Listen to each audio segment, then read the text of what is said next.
Welcome to స్వతంత్ర TV. నా పేరు రహీం. ముందుగా హెడ్లైన్స్. తెలుగు రాష్ట్రాల్లో ముగిసిన నామినేషన్ల పర్వం. ఈ నెల 29 వరకు నామినేషన్ల ఉపసంహరణకు గడువు.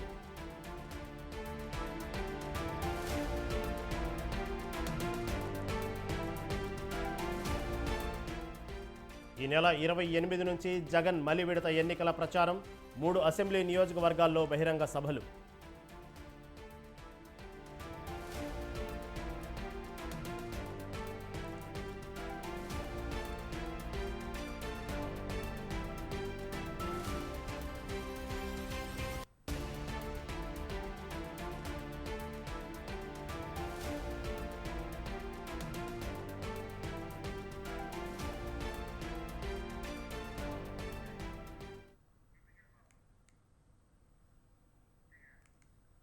రైట్, ఇక డీటెయిల్స్ చూస్తే తెలుగు రాష్ట్రాల్లో నామినేషన్ల సమర్పణకు గడువు ముగిసింది.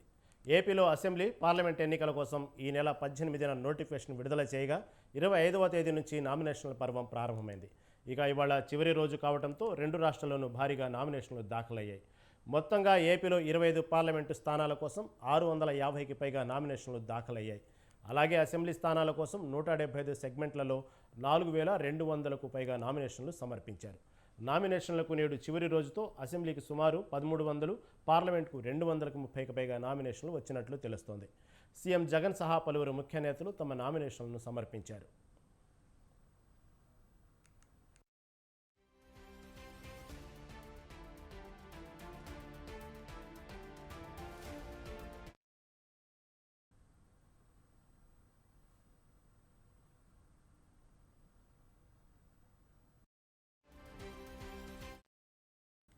ఇక తెలంగాణలోనూ భారీగా నామినేషన్లు దాఖలయ్యాయి. 17 లోక్సభ స్థానాలకు 600కు పైగా నామినేషన్లు సమర్పించారు అభ్యర్థులు. చివరి రోజు కావడంతో ఈరోజు భారీగా నామినేషన్లు వెల్లువెత్తాయి. బండి సంజయ్, ధర్మపురి అరవింద్, మాధవీలత బీజేపీ నుంచి నామినేషన్ దాఖలు చేయగా, బీఆర్ఎస్ నుంచి వెంకట్రామిరెడ్డి, వరంగల్లో స్వతంత్ర అభ్యర్థి బాబుమోహన్తో పాటు పలు నియోజకవర్గాలలో భారీ సంఖ్యలో నామినేషన్లు వేశారు. మల్కాజ్గిరి లోక్సభ స్థానానికి అత్యధిక సంఖ్యలో 101 నామినేషన్లు దాఖలు కాగా, మహబూబాబాద్ స్థానంలో అత్యల్పంగా 31 నామినేషన్లు వేశారు. లోక్సభ ఎన్నికల నామినేషన్ల గడువు ముగిసే నాటికి సుమారు 572 మంది అభ్యర్థులు పత్రాలు దాఖలు చేశారు. కంటోన్మెంట్ ఉప ఎన్నికకు 38 మంది నామినేషన్లు దాఖలు చేశారు.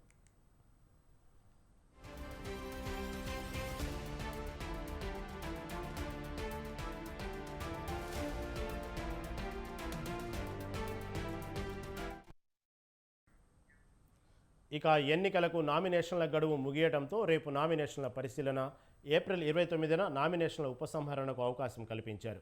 మే 13న పోలింగ్ జరగనుండగా జూన్ 4 ఫలితాలు వెలువడనున్నాయి.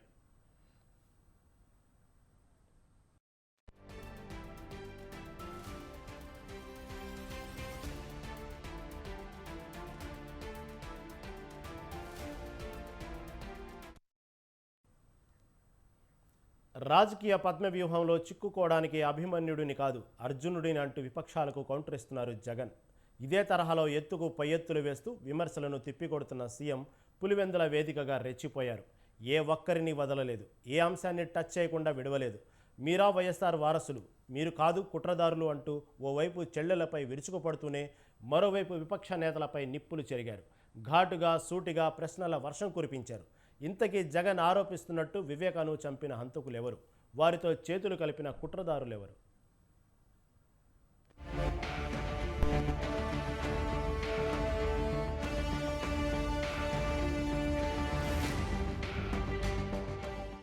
ఏపీ ఎన్నికల కురుక్షేత్రంలో పేదలకు పెత్తందారులకు మధ్య యుద్ధం జరుగుతోందన్న జగన్ రాజకీయ పద్మవ్యూహంలో అభిమన్యుడిలా చిక్కుకోనని, అర్జునుడిలా బయటకు వస్తానని ధీమా వ్యక్తం చేస్తున్నారు. అందుకు తగ్గట్టుగా ఎత్తుకు పై ఎత్తులు వేస్తూ వ్యూహాత్మకంగా ముందుకు సాగుతున్నారు. ఈ క్రమంలోనే ఎన్నికల ప్రచారంలో వివేక హత్యను అస్త్రంగా మార్చుకున్న ప్రతిపక్షాలకు, చెల్లెళ్లకు కౌంటర్ ఇచ్చారు జగన్.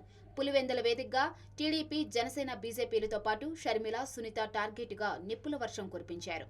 పులివెందల వేదికగా వారిపై విరుచుకుపడ్డారు. రాజకీయ స్వార్థం కోసం వైఎస్ఆర్ పేరు లేకుండా చేయాలని కుట్ర చేసిన వారితోనే చేతులు కలిపారని చెల్లెళ్లకు కౌంటర్ అటాక్ చేశారు. ఈ సందర్భంగా ఘాటుగా సూటిగా ప్రశ్నలు సంధించారు. రాజకీయ స్వార్థం కోసం వైఎస్ఆర్ కుటుంబాన్ని టార్గెట్ చేసింది ఎవరు? వైఎస్ఆర్ పేరు లేకుండా కుట్రలు చేసింది ఎవరు? చార్జ్ షీట్లో వైఎస్ పేరును చేర్చింది ఎవరు అని జగన్ ప్రశ్నించారు. వైఎస్ఆర్ కీర్తి ప్రతిష్టలను చెరిపివేయాలని ప్రయత్నిస్తున్న వారితో చేయగలిపిన వాళ్ళ వైఎస్ఆర్ వారసులు అని షర్మిలపై మండిపడ్డారు. వైఎస్ఆర్ బతికుండగా ఎవరితో అయితే యుద్ధం చేశారో ఆ చంద్రబాబుకు వారసులా అని నిలదీశారు. మరో వంక ఈ పేర్లే లేకుండా చేయాలని ఆరాట పడతా ఉన్న ఆ రెండు పార్టీలతో జతకట్టి తన సొంత లాభం కోసం, రాజకీయ స్వార్థం కోసం ఎవరు ఆ పేరు లేకుండా కుట్రలు చేస్తా ఉన్నారు అన్నది గమనించమని చెప్పి కూడా కోరుతా ఉన్నా. మరి వీరు వైఎస్ఆర్ వారసులా, లేక వైఎస్ఆర్ గారు ఎవరితో బ్రతికుండగా యుద్ధం చేశారో, వైఎస్ఆర్ గారు అభిమానించే ప్రతి గ్రామంలోనూ అభిమానించే వాళ్ళు, ప్రతి గ్రామంలో అభిమానించే కార్యకర్త ఎవరితో అయితే యుద్ధం చేశారో ఆ చంద్రబాబుకు వారసులా అని చెప్పి మీరే ఆలోచన చేయమని చెప్పి ప్రతి ఒక్కరిని కూడా కోరుతా ఉన్నా. ఇక వివేక హత్య కేసుపై సంచలన వ్యాఖ్యలు చేశారు జగన్. చిన్నాన వివేకానందకు రెండో పెళ్లి అయింది వాస్తవం, సంతానం ఉన్నది వాస్తవం అన్న ఆయన వివేకను ఎవరు చంపారో ఎవరు చంపించారో జిల్లాలో అందరికీ తెలుసన్నారు. బురద జల్లేందుకు ఇద్దరు చెల్లెమ్మలను ఎవరు పంపించారో వారు వెనుక ఎవరు ఉన్నారో కూడా తెలుసన్నారు. అలాగే వివేకను చంపిన హంతకుడికి ఎవరు మద్దతిస్తున్నారో అందరూ చూస్తున్నారని ధ్వజమెత్తారు. చిన్నానను అన్యాయంగా ఎన్నికల్లో ఓడించిన వాళ్లతో చట్టాపట్టాలేసుకుని తిరుగుతున్నారని, ఇప్పుడు వారినే గెలిపించమనడం కంటే దిగుజారుడు ఏమంటుందని షర్మిల సునీతపై మండిపడ్డారు. మా వివేకం చిన్నానను ఎవరు చంపారో ఎవరు చంపించారో ఆయనకు, ఆ దేవుడికి, ఈ జిల్లా ప్రజలందరికీ కూడా తెలుసు ఏం జరిగింది అన్నది. కానీ బురద జల్లేందుకు ఇద్దరు చెల్లెమ్మలను ఎవరు పంపించారో, వారు వెనకాల ఎవరు ఉన్నారో మాత్రం మీ అందరికీ కూడా రోజు కనిపిస్తూనే ఉంది. ఇంకా ఆశ్చర్యం ఏమిటో తెలుసా? వివేకం చిన్నానను అతి దారుణంగా చంపి, అవును నేనే చంపాను అని అతి హేయంగా బహిరంగంగా చెప్పుకుంటూ తిరుగుతున్న హంతకుడికి మద్దతిస్తున్నది ఎవరు? మీరే రోజు చూస్తున్నారు కదా అని అడుగుతా ఉన్నాను. చిన్నానను అన్యాయంగా ఎమ్మెల్సీ ఎన్నికల్లో ఓడించిన వారితోనే, సంఖ్యాబలం లేకపోయినా కూడా ప్రలోభాలతో, అధికార బలంతో ఓడించిన వారితోనే ఈరోజు చట్టా పట్టాలు వేసుకొని తిరుగుతా ఉన్నారు అనంటే దానికి అర్థమేమిటి అని చెప్పి ఈ సందర్భంగా అడుగుతా ఉన్నా. నోటాకు వచ్చినన్ని ఓట్లు కూడా రాని కాంగ్రెస్ పార్టీలో చేరి కుట్రలు చేస్తున్నారని మండిపడ్డారు జగన్.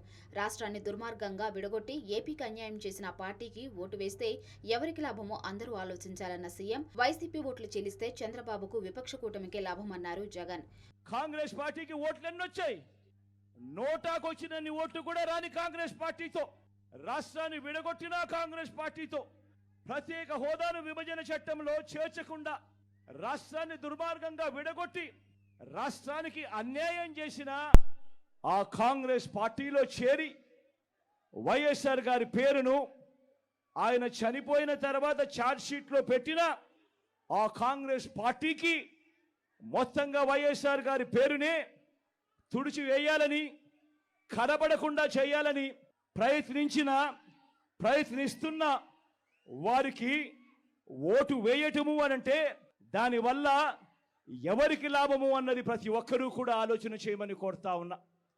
అటువంటి కాంగ్రెస్ పార్టీకి ఓటు వేస్తే, మన ఓట్లు చీలిస్తే వచ్చే లాభం బాబుకు, బీజేపీ కూటమికి కాదా అని అడుగుతా ఉన్నాను ఈ సందర్భంలో నేను. మరోవైపు వైఎస్ అవినాష్ ఏ తప్పు చేయలేదని బలంగా నమ్మాను కాబట్టే టికెట్ ఇచ్చానని చెప్పుకొచ్చారు జగన్. అవినాష్ అడిగిన ప్రశ్నలకు సమాధానం చెప్పలేని వాళ్ళు అవినాష్ జీవితాన్ని నాశనం చేయడానికి జరుగుతున్న కుట్రలో భాగమవుతున్నారంటే వాళ్ళు అసలు మనుషులేనా అని మండిపడ్డారు. వైఎస్ అవినాష్ ఏ తప్పు చేయలేదని నేను బలంగా నమ్మాను కాబట్టే నేను అవినాష్కు టికెట్ ఇచ్చాను. ఈరోజు అవినాష్ అడిగిన ప్రశ్నలకు సరైన సమాధానాలు చెప్పలేని వీరంతా చిన్న పిల్లాడైనా అవినాష్ను దూషించడం, అవినాష్ను తెరమరుగు చేయాలనుకోవడం ఎంతటి దారుణమైన కార్యక్రమము అన్నది ప్రతి ఒక్కరూ కూడా గమనించమని అడుగుతా ఉన్నా. మా అందరికన్నా చాలా చిన్నోడు అవినాష్, చాలా చాలా చిన్న పిల్లోడు. అటువంటి పిల్లోని జీవితం నాశనం చేయాలని చెప్పి నిజంగా ఇంత పెద్ద పెద్ద వాళ్ళందరూ కూడా కుట్రల్లో భాగం అవుతా ఉన్నారంటే నిజంగా వీళ్ళంతా మనుషులేనా అని చెప్పి సందర్భంగా అడుగుతా ఉన్నా. మొత్తానికి పులివెందుల వేదికగా అటు షర్మిలకు ఇటు విపక్ష నేతలకు కౌంటర్ ఇచ్చారు జగన్. అయితే ఆయన చేసిన ఈ సంచలన వ్యాఖ్యలు ఇప్పుడు రాష్ట్ర రాజకీయాల్లో హాట్ టాపిక్ గా మారాయి. జగన్ ఆరోపిస్తున్న ఆ హంతకులెవరన్న చర్చ జోరుగా సాగుతుంది.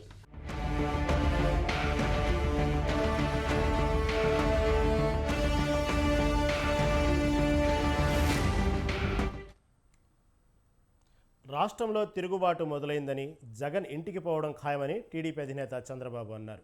అన్నమయ్య జిల్లా రాజంపేట ఎన్నికల ప్రచారంలో పాల్గొన్న చంద్రబాబు తాము అధికారంలోకి రాగానే అన్నమయ్య ప్రాజెక్టును బాగు చేసి బాధితులను ఆదుకుంటామన్నారు. 5 ఏళ్లలో యువతకు 20 లక్షల ఉద్యోగాలు ఇస్తామన్నారు. ఉద్యోగం వచ్చే వరకు 3,000 నిరుద్యోగ భృతి ఇస్తామన్నారు. బాబాయిని గొడ్డలతో చంపి రాజకీయం చేసినవునా కాదా అని అడుగుతున్నా. తమలో నేను అడుగుతున్నా, ఊకిల్డ్ బాబాయ్ తెలిస్తే చేలిపైకెత్తండి. జగన్మోహన్ రెడ్డి తెలియదంట, దేవుడికే తెలుసంట. జగన్మోహన్ రెడ్డి చెవిలో చెప్పండి గట్టిగా, మీరంతా గట్టిగా చప్పట్లు కూడా చెప్పండి. జగన్మోహన్ రెడ్డి నాటకాలు ఆపమని గట్టిగా చప్పట్లు కూడా చెప్పండి. ఎందుకంటే తమ్ముళ్ళు బాధేస్తుంది. ఏదైనా మాట్లాడితే విశ్వసనీయత ఉండాలి. పోయిన ఎలక్షన్ లో కోడి కత్తి డ్రామా, ఇప్పుడు మళ్ళా ఎలక్షన్ లో గులకరాయి. ఆ గులకరాయి మేమే వేయించామంట.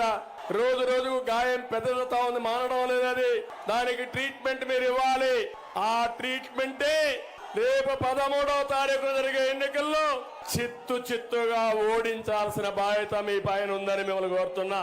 ఇక్కడ జిల్లా కేంద్రం వస్తే మెడికల్ కాలేజ్ వస్తుంది, ఇంజనీరింగ్ కాలేజీలు ఉన్నాయి.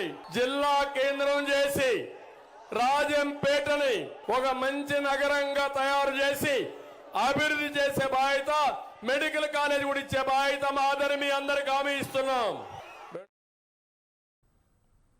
వైసీపీ ప్రభుత్వాన్ని పాతాళానికి తొక్కేసి కూటమి ప్రభుత్వాన్ని తెచ్చుకుందామన్నారు జనసేన అధినేత పవన్ కళ్యాణ్. మంత్రి పెద్దిరెడ్డి తీసుకొచ్చిన రౌడీయిజం, ఫ్యాక్షనిజం అంతం కావాలంటే కూటమి ప్రభుత్వం రావాలన్నారు. కిరణ్ కుమార్ రెడ్డిని ఎంపీగా గెలిపించాలన్నారు. వాళ్ళ మీద కసి చూపించండి, మార్పు తీసుకురండి, కూటమి ప్రభుత్వాన్ని తీసుకురండి. 10,000 కోట్ల రూపాయలు జీఎస్టీ కొట్టిన కూటమి బిల్లు. ఈ గుంపు 10,000 కోట్ల రూపాయలు జీఎస్టీ కొట్టారు. ఇది ఏదైనా మాట్లాడితే రౌడీజం తగ్గిపోయింది, ఫ్యాక్షనిజం తగ్గిపోయిందంటే పెద్దిరెడ్డి రామచంద్రారెడ్డి కలిసి మళ్ళీ రౌడీజం, మళ్ళీ ఫ్యాక్షనిజం పట్టుకొచ్చారు. మరి ఏం తీసుకురావాలి? కూటమి ప్రభుత్వాన్ని తీసుకురావాలి. ఫ్యాక్షనిజం పోవాలి, రౌడీజాన్ని ఉక్కుపాదంతో కింద తొక్కాలి అంటే మనకి కూటమి ప్రభుత్వం రావాలి. కిరణ్ కుమార్ రెడ్డి గారు ఎంపీ కావాలి, బాలసుబ్రహ్మణ్యం గారు ఎమ్మెల్యే కావాలి. రాష్ట్రం అంతా తెలుగుదేశం, జనసేన, బీజేపీ కూటమి ప్రభుత్వం రావాలి. ఏపీని రాజధాని లేని రాష్ట్రంగా తయారు చేశారని రాష్ట్ర కాంగ్రెస్ అధ్యక్షురాలు షర్మిల ఆరోపించారు. రాజధాని ఎక్కడో చెప్పలేని పరిస్థితి తీసుకొచ్చారని అన్నారు. దేశంలో రాజధాని లేని రాష్ట్రం ఎక్కడైనా ఉందా అని షర్మిల ప్రశ్నించారు. ఒక్క ఛాన్స్ అంటూ జగన్ సీఎం అయ్యారని మండిపడ్డారు. పక్కన హైదరాబాద్ ఉంది, బెంగళూరు ఉంది, చెన్నై ఉంది. అన్ని రాష్ట్రాలకు అన్నీ ఉన్నాయి, మనకేముంది? చిప్ ఉంది. జగన్మోహన్ రెడ్డి గారు ముఖ్యమంత్రి అయ్యారు. నన్ను ముఖ్యమంత్రిని చేయండి, చంద్రబాబు గారికి చేత కాలేదు, నేను చేస్తాను అన్నాడు. వాషింగ్టన్ డీసీని మించిన రాజధాని కడతానన్నాడు జగన్మోహన్ రెడ్డి గారు. వచ్చిందా? వాషింగ్టన్ డీసీని మించిన రాజధాని వచ్చిందా అన్న? 5 సంవత్సరాలు అయింది, కనిపిస్తుందా మీకు? ఈయన ఒక రాజధాని సరిపోదన్నాడు, 3 రాజధానీలు అన్నాడు. 3 రాజధానీలలో కనీసం ఒక్క రాజధాని అయినా అయిందమ్మా? గడిచిన 5 ఏళ్లలో వైసీపీ ఏపీని వెనక్కి తీసుకెళ్లిందని కేంద్ర మంత్రి పీయూష్ గోయల్ విమర్శించారు. మద్యం, ఇసుక మాఫియాలతో రాష్ట్రాన్ని దోచుకున్నారన్నారు. కేంద్ర ప్రభుత్వం రాష్ట్రానికి ఇచ్చిన నిధులను వృధా చేశారని ఆరోపించారు. మోదీ ప్రభుత్వంలో అత్యంత పెద్ద ఆర్థిక వ్యవస్థగా దేశం మారబోతుందని చెప్పారు. ప్రతి నెల దేశంలో ఉన్న పేదలందరికీ ఉచిత రేషన్ అందిస్తున్నామన్నారు. జలజీవన్ మిషన్ ద్వారా ప్రతి ఇంటికి నీరు అందించే ఏర్పాటు చేస్తున్నట్లు వివరించారు. तो और फिर उसके ऊपर इनहेरिटेंस टैक्स की बात सैम पिट्रोडा जो राहुल गांधी के और सोनिया गांधी जी के और पहले उनके पिताजी राजीव गांधी जी के सबसे निकट सलाहकार थे, उन्होंने तो इनहेरिटेंस टैक्स की बात कर ही रहे। तो हमें लगता है कि कांग्रेस पार्टी की नीयत मिडिल क्लास को परेशान करने की है। उनकी नीयत है कि फिर से वो लोग वेल्थ टैक्स या इनहेरिटेंस टैक्स लेके आए। సీఎం జగన్కు బహిరంగ లేఖ రాశారు వైఎస్ వివేకానందరెడ్డి సతీమణి సౌభాగ్యమ్మ. మన కుటుంబంలోని వ్యక్తే వివేకాను హత్య చేస్తారని ఊహించలేదన్న ఆమె హంతకులకు నువ్వే రక్షణగా ఉండటం తగునా అని ప్రశ్నించారు. ఎంపీ అవినాష్కు టికెట్ ఎలా ఇస్తావని సూటిగా నిలదీశారు. న్యాయం కోసం పోరాటం చేస్తున్న నీ చెల్లెళ్లను హేళన చేస్తుంటే, నిందలు మోపుతూ దాడులకు తెగబడే స్థాయికి దిగజారుతుంటే నిమ్మకు నీరెత్తినట్టు వ్యవహరించడం సరైనదేనా అని మండిపడ్డారు. కుటుంబ సభ్యుడిగా కాకపోయినా రాష్ట్ర సీఎంగా అయినా ధర్మం వైపు న్యాయం వైపు నిలబడాలని కోరుకుంటున్నానని లేఖలో పేర్కొన్నారు సౌభాగ్యమ్మ.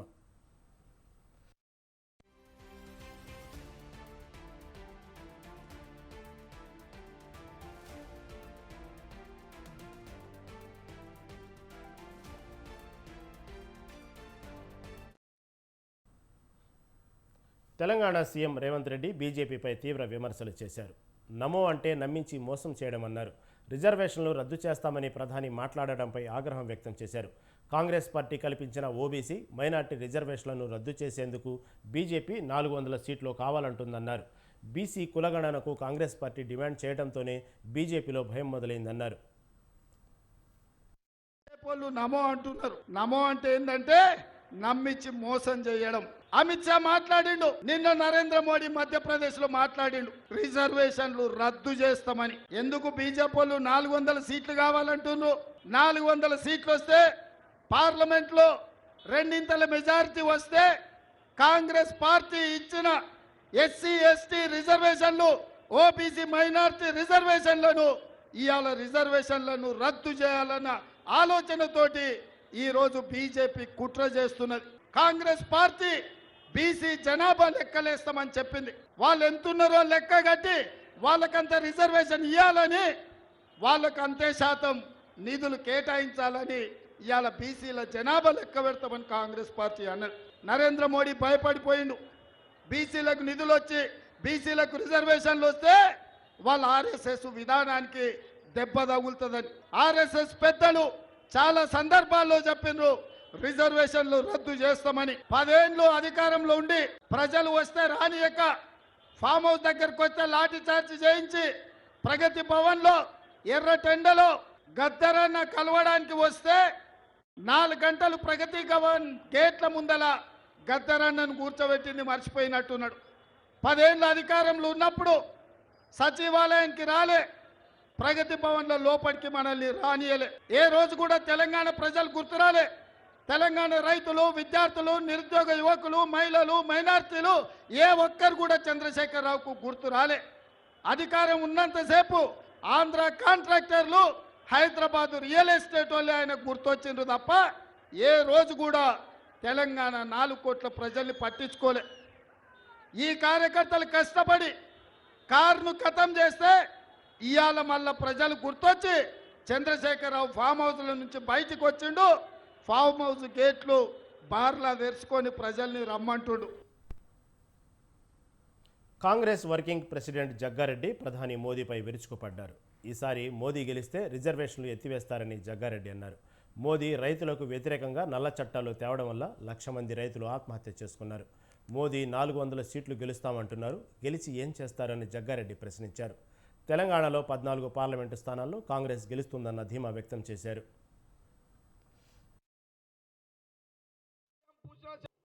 ये कांग्रेस पार्टी राहुल गांधी जी क्या बोल रहे हैं? भाई राहुल जी ये बात बोल रहे हैं, मोदी जी 400 सीट लेके आप क्या करेंगे? 10 साल हुकूमत में आप कुछ भी नहीं किए हैं. आप जनता को तो धोखा दे दिए. और जो धोखा दिया जनता को उसके लिए हम पूछना चाहे तो आप पार्लियामेंट में सुनने के लिए राजी नहीं है. आप इसीलिए ये आज का मोदी जी का उनका प्लान ये है कि अगर 400 सीट अगर जनता दिए तो और बीजेपी का ये डायरेक्शन है, ये रिजर्वेशंस पूरा निकालने का चाल चल रहा है बीजेपी का। ఒక పార్టీ దేవుడి పేరు చెప్పి ఓట్లు అడిగితే మరో పార్టీ దేవుడి మీద ఓట్లేస్తుందని మాజీ సీఎం కేసీఆర్ విమర్శించారు. భువనగిరి రోడ్ షోలో పాల్గొన్న కేసీఆర్ తాము ఎప్పుడూ దేవుడిని ఓట్ల కోసం వాడుకోలేదన్నారు. తాము ఎవరికి బి టీం కాదన్నారు. భువనగిరిలో కాంగ్రెస్ బీజేపీ మిలాఖాత్ అయ్యాయన్నారు. బీఆర్ఎస్ మున్సిపల్ చైర్మన్ను దించి ఒకరు చైర్మన్ ఒకరు వైస్ చైర్మన్ పదవిని పంచుకున్నారని విమర్శించారు.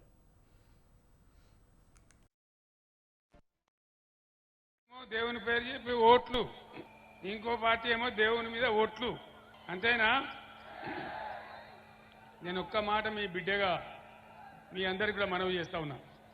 అద్భుతమైనటువంటి యాదాద్రి దేవాలయం మనం నిర్మాణం చేసుకున్నాం.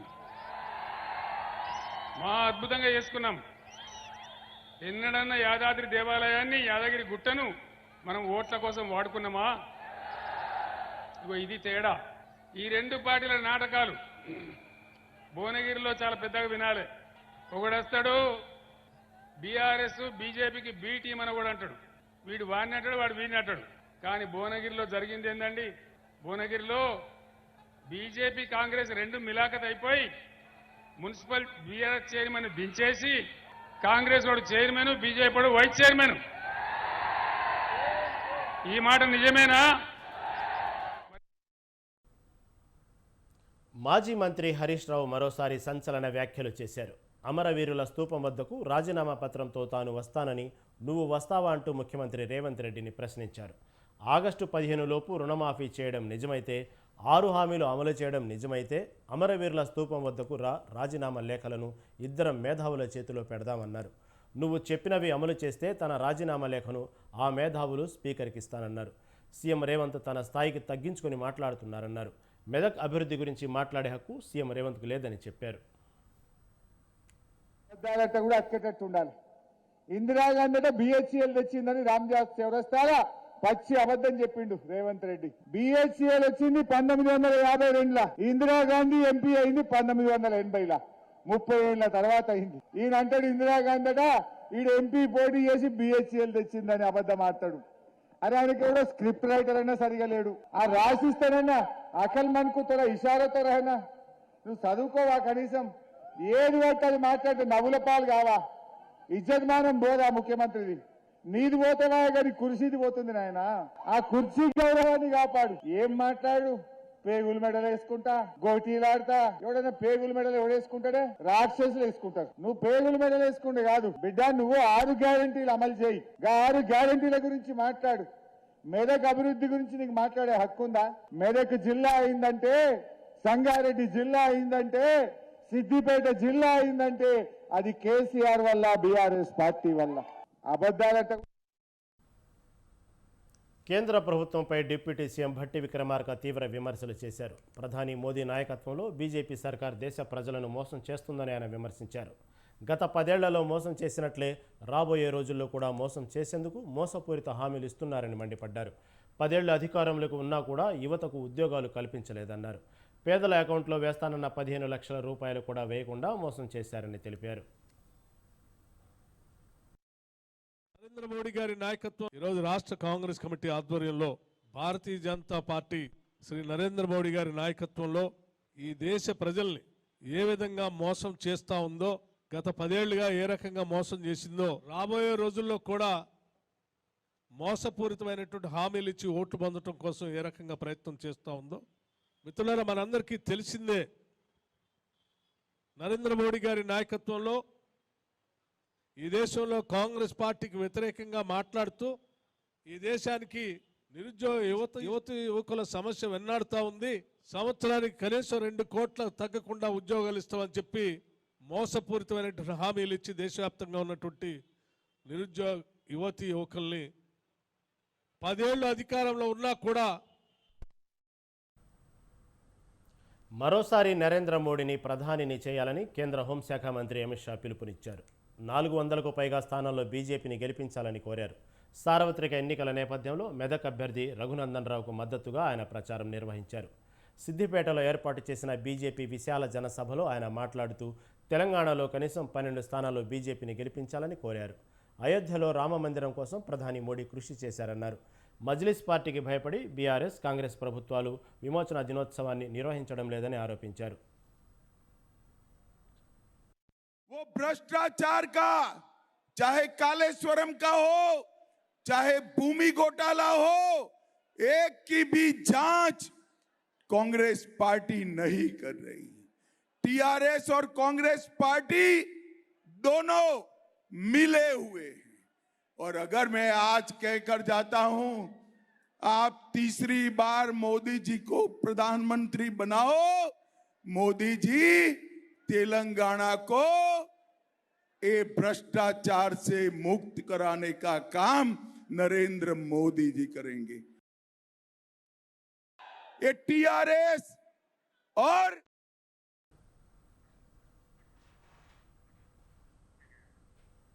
ఇవి ఇప్పటివరకు అప్డేట్స్. మరిన్ని అప్డేట్స్ కోసం చూస్తూనే ఉండండి స్వతంత్ర టీవీ.